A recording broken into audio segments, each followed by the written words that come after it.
The city glittered beneath her, a sea of light stretching to the horizon, like a galaxy trapped under glass. Eliza Hart adjusted her camera, her reflection flickering in the lens. 1,000 viewers were already waiting in the live chat, hearts and emojis floating up the screen. "Good evening, my rooftop dreamers," she said with a smile that hid the nerves beneath. "Tonight we're cooking under the stars, literally.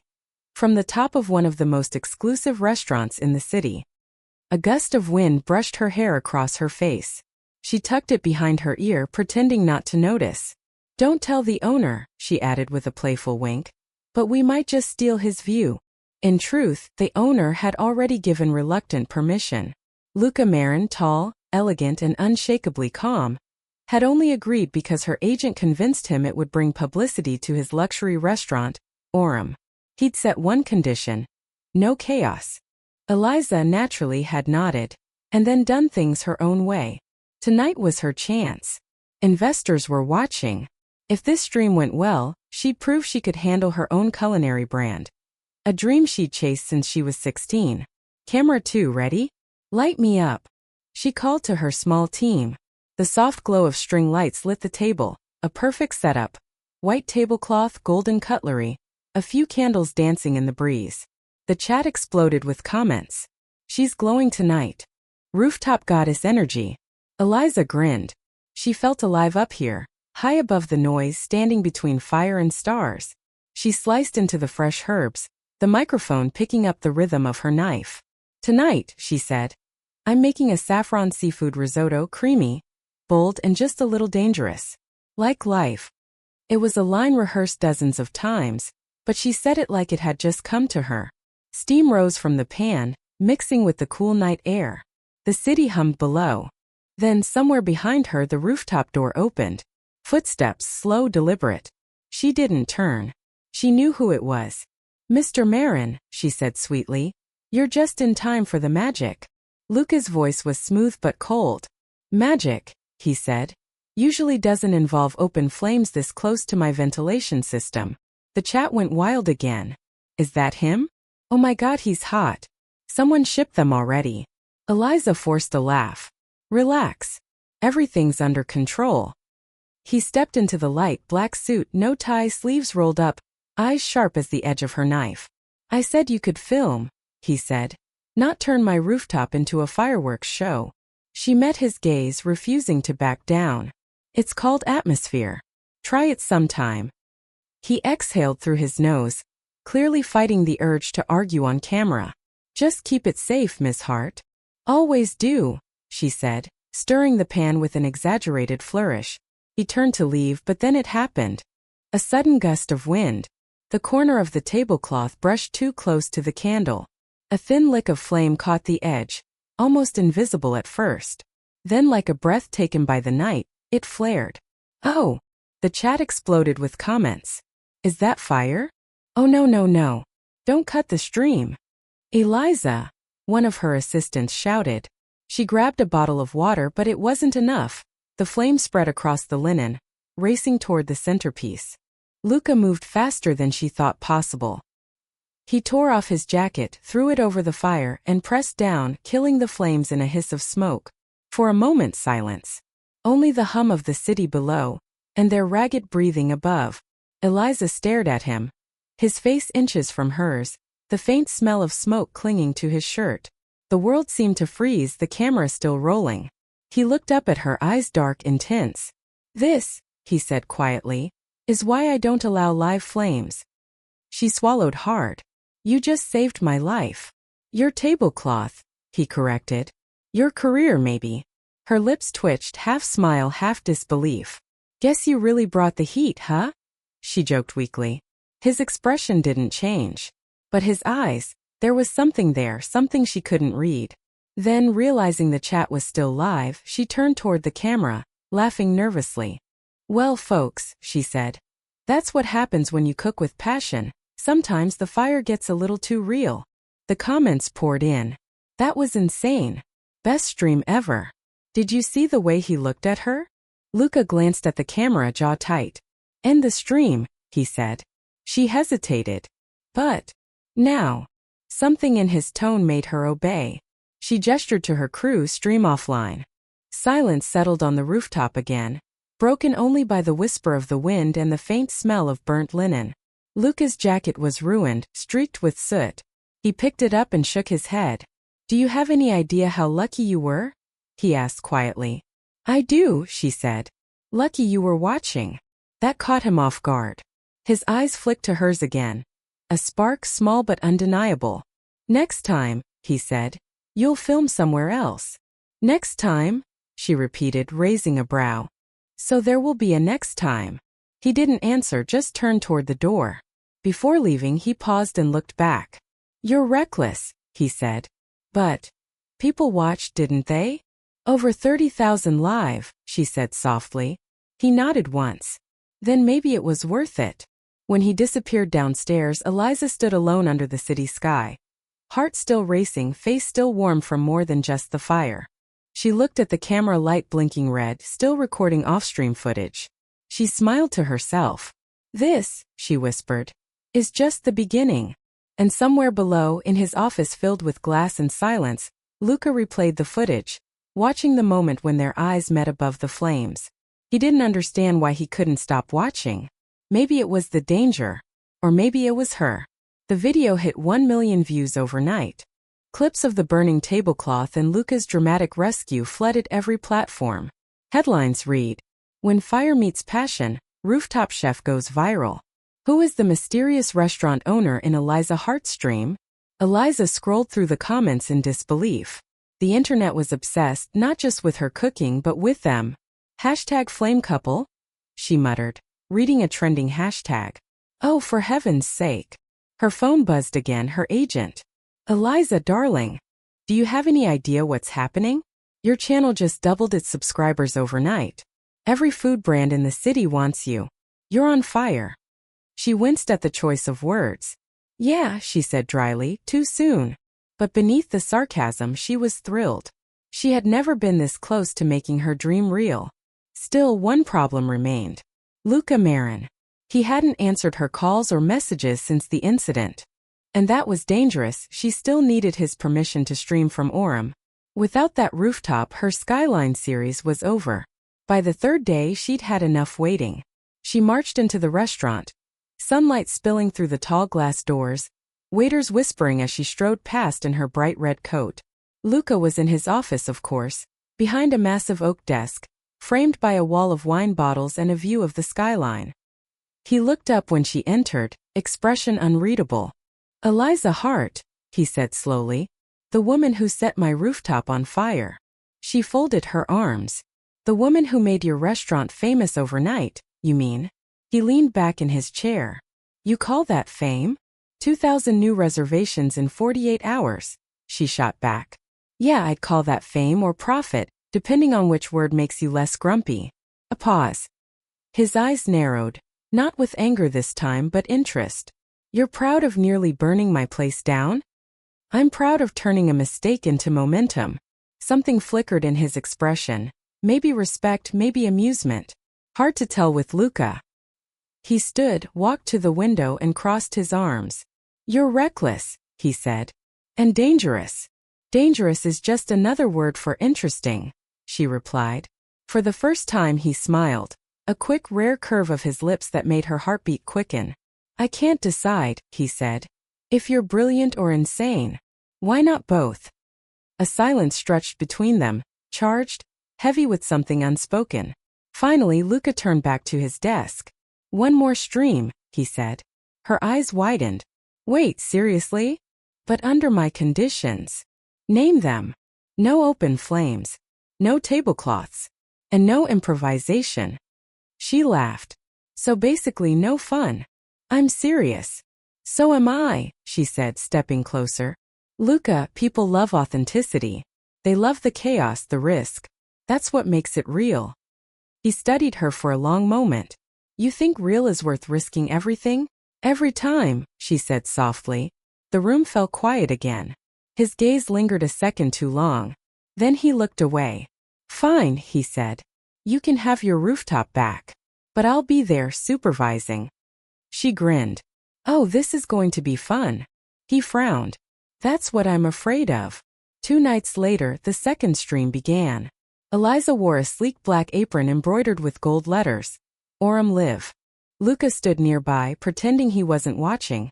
But she could feel his presence, steady and controlled, just a few feet away. "Welcome back, my rooftop dreamers," she said brightly. "After last week's dramatic ending, tonight we're keeping things perfectly safe, or so my new bodyguard hopes." The camera turned, catching Luca in the background, arms crossed, giving a small shake of his head. The chat went wild. "He's back." That look could melt steel. Protective king energy. Eliza smiled, pretending not to blush. "Tonight we're making something classic, handmade pasta. The way it should be done. With patience, love, and maybe a little supervision." The stream unfolded smoothly. Her hands moved gracefully, kneading the dough, describing each step with confidence. Luca occasionally stepped in, correcting her technique, and every time their fingers brushed, sending small sparks neither acknowledged aloud. At one point he leaned over to adjust the camera angle, his hand brushing her shoulder. The chat went wild again. The tension. "Someone turn this into a movie already." Eliza tried to keep her voice steady. "Careful," she murmured. "You'll steal my spotlight." "Just keeping you centered," he replied quietly. The way he said it, calm, low, almost teasing, made her lose track of her line. She turned back to the camera, laughing nervously. "Sorry folks, got a little distracted by quality control." Luca smirked but said nothing. When the pasta was done, the air smelled of butter and herbs. The city lights shimmered below them, and for a brief, perfect moment, everything felt in sync: the camera, the food, the rhythm between them. After the stream ended, she exhaled, turning to him. "See? No fires this time." He looked at her, the corner of his mouth lifting slightly. "You're improving." "I'm always improving." She began packing up her equipment, and for a while neither spoke. The silence wasn't awkward, it was warm, heavy, charged with things neither dared name. Then he said, almost casually, "You're not what I expected." She looked up. "Meaning?" "I thought you were just another influencer chasing attention. And now?" He hesitated. "Now I'm not sure what you're chasing." Eliza smiled softly. "Maybe I'm chasing something real, even if it burns." Their eyes met again, and this time neither looked away. The city lights reflected in his gaze, 1,000 tiny stars caught in darkness. He took a slow breath as if to speak, but the sound of her phone buzzing broke the moment. She glanced down. Her agent again. "I'll call back," she said quietly. But the spell had broken. Luca stepped back, clearing his throat. "Good work tonight." "You too," she said, and then laughed. "Though supervising pasta isn't exactly thrilling." He gave her a long look. "You make everything thrilling." Her heart skipped. "Careful," she said lightly. That almost sounded like a compliment. "Almost," he said, walking toward the door. When he was gone, Eliza stood there, staring at the skyline. The wind tugged at her hair, the same wind that had started everything. She touched the gold lettering on her apron and smiled. Something told her the real fire hadn't even started yet. The next few weeks changed everything. What began as a viral accident had turned into a weekly ritual. Orem Live. Every Friday the rooftop came alive with lights, cameras, and that undeniable chemistry between Eliza Hart and Luca Marin. Audiences didn't just tune in for the food anymore. They came for the looks, the silent arguments, the laughter, the unspoken tension that seemed ready to ignite at any second. One fan comment captured it perfectly. "They cook like they're in love and fight like they're not ready to admit it." Eliza laughed when she read it, but deep down it hit too close to home. That night, after another flawless stream, she found Luca sitting alone at one of the rooftop tables. The city sprawled below, a living map of lights. He was holding a wine glass, untouched, staring into the skyline. She hesitated, then walked over. "Mind if I join you?" He looked up, surprised, then gestured toward the seat across from him. "You earned it," he said quietly. "Good show tonight." "Good teamwork," she corrected. "You didn't even flinch when I almost dropped the mixing bowl." He smiled faintly. "I've learned to expect chaos when you're around. Chaos keeps things exciting." "Dangerous," he said. "Memorable," she countered. For a moment he looked at her, really looked. Not like a business partner. Not like a supervisor. Tell me something, he said suddenly. Why do you do this? Cooking, she asked. No. This. Turning everything into a performance. Living your life in front of strangers. Eliza leaned back, considering. The city wind played with a strand of her hair. Because it's the only time I feel seen, she said finally. When I cook live, it's not just food, it's connection. People out there are lonely, you know? A recipe can make them feel less alone. He nodded slowly, as if her words hit deeper than she realized. What about you? She asked. Why Orem? You could have done anything. Luca looked away, his jaw tightening. It's complicated. I like complicated. He exhaled, setting his glass down. The restaurant was my sister's dream. She wanted a place that felt like sunlight, warm, golden, alive. She died before it opened. I finished it for her. Eliza's voice softened. Luca, Don't, he said quietly. People always say the same thing. That she'd be proud. That time heals. Doesn't. You just build around the hole. The silence that followed wasn't awkward, it was honest. Heavy but somehow comforting. She reached out, placing a hand gently on his.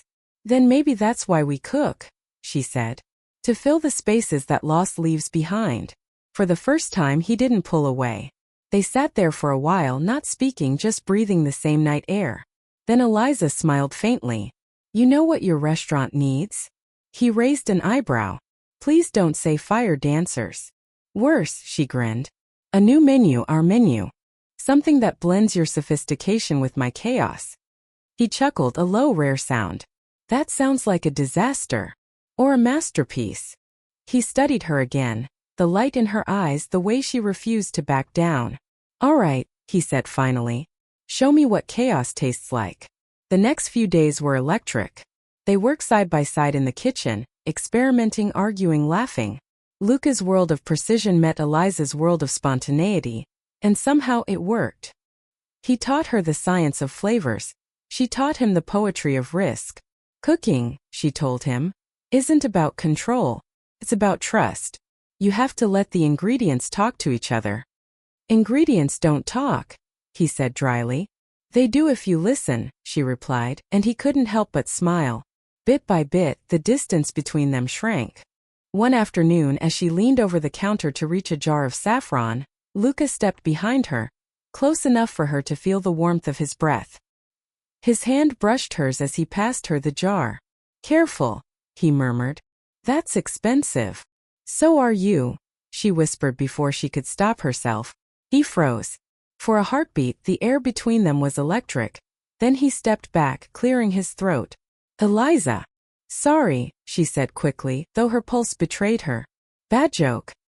It wasn't bad, he said softly. Just dangerous. That word again. Dangerous. Always hanging between them.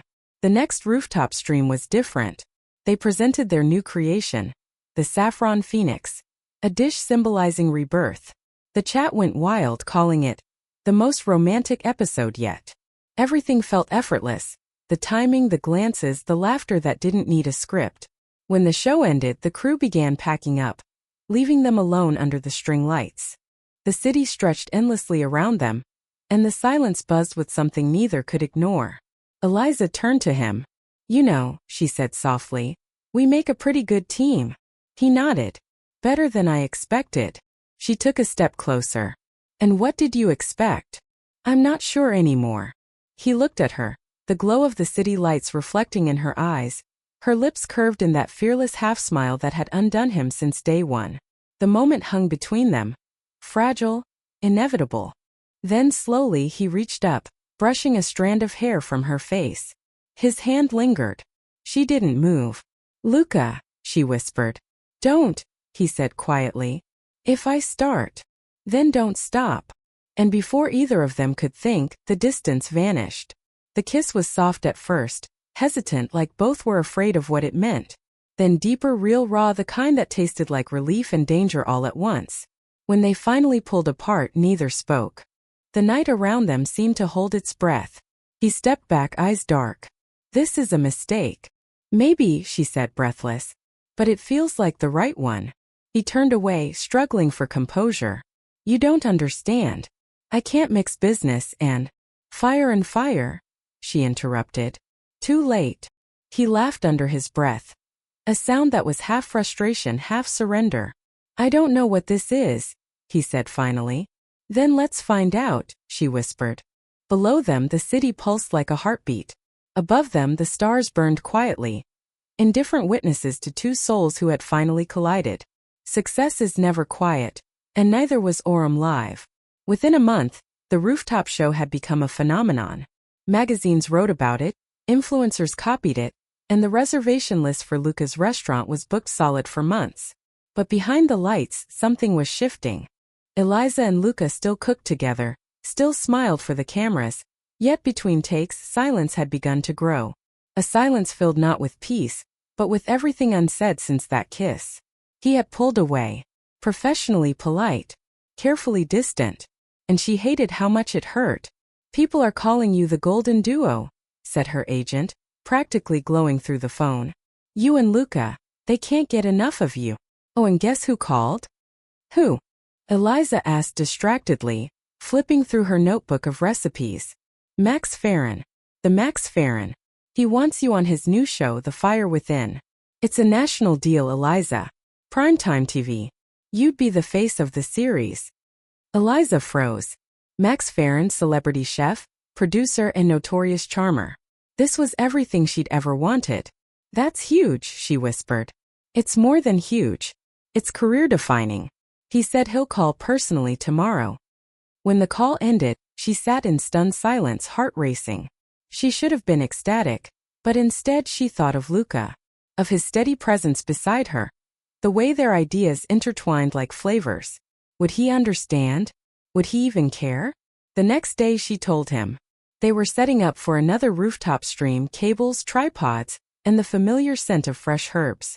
Luca stood near the edge, looking over the skyline. So, she began, pretending to sound casual, I got an offer. He glanced over his shoulder. Congratulations. You didn't even ask what it is. He wiped his hands on a towel. You were going to tell me anyway. She folded her arms. A national cooking show. The Fire Within. They want me to host. He paused, just a fraction of a second, but enough for her to notice. Then, that's great. You should take it. That's it? She asked, incredulous. You're not even. What do you want me to say? I don't know. Something. He turned to face her fully now, eyes cool. Eliza, this is what you've wanted, isn't it? Your own show. Your own spotlight. You don't need my approval. The word stung more than she expected. That's not what I'm asking for. Then what are you asking for? She took a breath, forcing herself to stay calm. Maybe just, I don't know, honesty. Since when do you stop caring? He flinched just slightly. I care, he said quietly. That's the problem. Their eyes locked, everything they'd been holding back spilling silently between them. Then say it, she whispered. Say what you feel. But he didn't. He turned away, his voice low and distant. This isn't about feelings. It's about business. Take the offer, Eliza. Do what's best for you. Her laugh was sharp, bitter. Right. Because everything with you has to be about control. He stiffened, then met her gaze again. A storm behind his calm. You think I'm trying to control you? I think you're scared, she shot back. Scared of what happens if you actually let someone in. The air between them cracked, raw, electric. Eliza. No, she said, voice trembling. You can't keep pushing me away and then pretend you're protecting me. I'm not your project, Luca. For a long moment neither spoke. The sound of the city below was the only thing that filled the void. Then he said quietly, maybe it's better if we take a break from the streams. The words hit her like ice water. A break, she repeated. Right. Sure.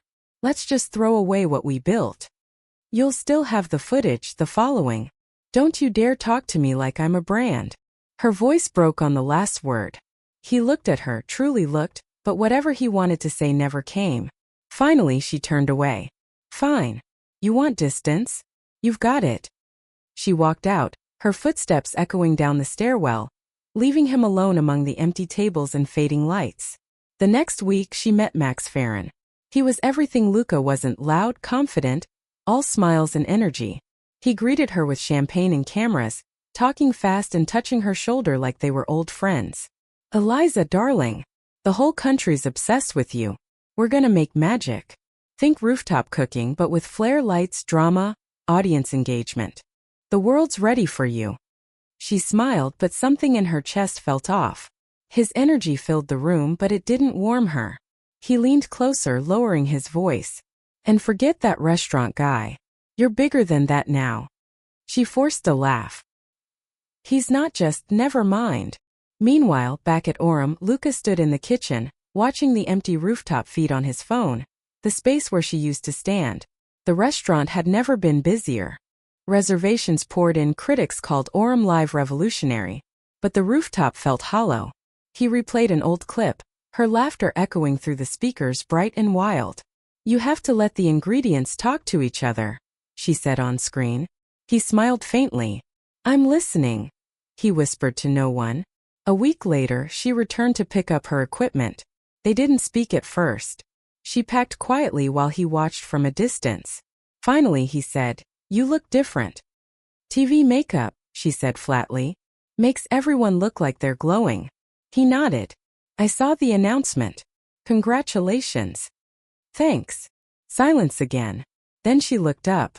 "Was it really that easy for you? To just let it go?" He hesitated. "It wasn't easy." "Then why did you?" "Because I thought it was what you wanted." Her jaw tightened. "You keep deciding what I want without ever asking me." She slung her bag over her shoulder and started for the door. "Eliza," he said suddenly. She turned. He looked at her, eyes heavy with everything he hadn't said. "For what it's worth, I'm proud of you." That should have made her feel better. It didn't. "Don't be proud," she said quietly. "Be honest." And then she was gone, leaving the rooftop once again in silence. Down in the street, her phone buzzed with messages from Max, her agent, her fans, all cheering, all noise. But as she looked up at the rooftop of Orem, barely visible against the city's sky, all she could think was how something inside her felt burned, not destroyed but smoldering, waiting. Because some fires don't go out. They just wait for oxygen. The rooftop was quiet again. Weeks had passed since Eliza left Orem. The city kept spinning, the world kept watching, but nothing felt the same. Her new show, The Fire Within, was everything she dreamed of. Glossy studios, big sponsors, millions of viewers. And yet she felt hollow. It was all too polished. Too perfect. She missed the imperfections, the wind in her hair, the smell of saffron and smoke, the way Luca's calm voice would cut through the chaos like gravity. But tonight she'd have one last chance to feel that spark again. Her producer had suggested it. Do a finale on that rooftop, poetic, full circle. The place where it all began. So here she was, back at Orem. The deal had been arranged professionally. Her agent talked to Luca's manager. Everything handled through lawyers and contracts. She hadn't spoken to him directly. Until now. He was waiting when she arrived, standing by the doorway, hands in his pockets, looking exactly as she remembered. Sharp suit, cool expression, and eyes that gave away too much. "Miss Hart," he said, his tone polite, almost formal. "Mr. Marin," she replied, matching it. "Thanks for letting me use the rooftop one last time." He nodded. "Just don't burn anything down. No promises." The corner of his mouth twitched, almost a smile. Almost. As the crew set up cameras and lights, they worked around each other carefully, like two people walking barefoot across glass. When the director called for quiet, the city seemed to hold its breath. Eliza faced the camera, her red dress catching the evening light. "Good evening, everyone," she began softly. "Tonight's episode is special. It's where everything started and where maybe something ends." Her voice faltered for just a second, but she pushed on. "We've shared laughter, chaos, and a few flames. But tonight, it's about something deeper, the beauty of failure, and how sometimes it's the only way to begin again." She turned toward the table, where her ingredients waited. The dish she'd chosen was her own creation, the Phoenix dish. A saffron risotto reborn from charred rice, a symbol of rising from ashes. As she cooked, thunder rumbled somewhere far off. A storm was rolling in, the wind tugging at her hair, as if the city itself wanted to witness the ending. Luca stood in the shadows, watching. He'd promised himself he wouldn't get involved, that he'd stay professional, but when he saw her hands tremble slightly as she stirred, his chest tightened. She was brilliant, and she was breaking. Sometimes, Eliza said to the camera, voice soft, we meet people who change the way we see everything. They challenge us, infuriate us, but they also remind us what it means to feel alive. The wind picked up, whipping the flames of the portable burners. A few crew members exchanged worried looks. Luca stepped forward. We should stop. The storm's coming. She shook her head. Not yet. Eliza, I need to finish this. Another gust of wind tore through the rooftop, rattling the lights. The crew began covering equipment, but she kept cooking, determined. The camera captured everything. Her hair wild in the wind, her eyes fierce, the lightning flashing behind her. And then the flame flickered too high. The pot sputtered. The saffron spilled. Eliza! Luca shouted, rushing forward as the burner tipped slightly. He reached her side in seconds, steadying her hands. Together, they righted the pan, the flame still dancing between them. The crew started yelling. The feed flickered, rain beginning to fall in heavy drops. Cut the stream! Someone shouted. No! Eliza's voice rose through the noise. Keep it rolling. She turned to Luca, face wet with rain, eyes blazing.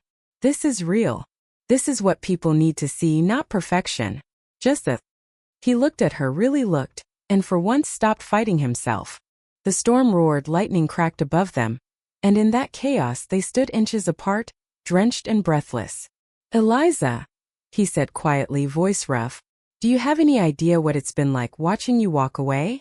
She froze. You told me to. I told myself I could handle it. The rain was pouring now, soaking them both, the city below a blur of lights and sound. I tried to forget you, he said. Tried to drown it in work, in routine. But every time I close my eyes I see you. That night, that fire, your laugh. She shook her head, tears mixing with rain. You don't get to do this now. I'm doing it anyway. His voice broke. You were chaos, Eliza. But you made me feel alive again. She stared at him, chest heaving. Then why push me away? Because I was afraid I'd lose control. And I did. He took a step closer, his hand trembling as it brushed her cheek.